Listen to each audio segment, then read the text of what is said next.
एक भिखारी भीख मांगने निकला। उसका सोचना था कि जो कुछ भी मिल जाए उस पर अधिकार कर लेना चाहिए।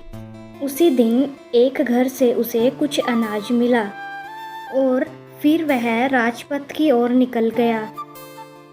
अचानक उसने देखा कि नगर का राजा रथ पर सवार होकर उसकी ओर आ रहा है। वो सवारी देखने के लिए वहां रुक गया। राजा की सवारी उसके पास आकर रुकी। राजा रथ से उतरा और भिखारी के सामने हाथ पसारकर बोला, मुझे कुछ भीख दे दो, देश पर संकट आने वाला है और पंडितों ने बताया है कि आज मार्ग में जो पहला भिखारी मिले उससे भीख मांगे तो संकट टल जाएगा, इसलिए मना मत करना। भिखारी हक्का बक्का रह गया। राजा देश के संकट को टालने के लिए उसी से भीख मांग रहा है। भिखारी ने झोले में हाथ डाला तो उसकी मुट्ठी अनाज से भर गई।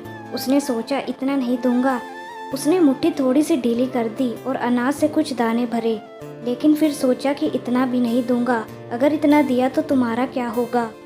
ये सब सोचते विचारते उसने अनाज के 5 दाने राजा को दिए। राजा प्रसन्नता पूर्वक उस भीख को लेकर वहां से चला गया।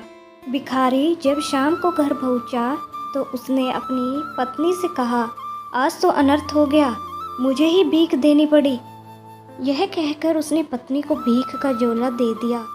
पत्नी ने जब झोले को पलटा तो उसमें से 5 सोने के सिक्के निकले। ये सब देखकर भिखारी सोचने लगा, मैंने राजा को सभी कुछ क्यों नहीं दे दिया।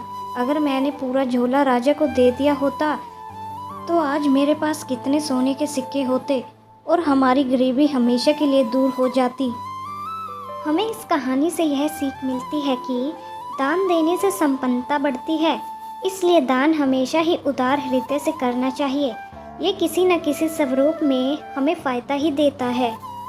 ऐसी और इंटरेस्टिंग स्टोरी सुनने के लिए हमारे चैनल को सब्सक्राइब करें और लाइक करें। धन्यवाद।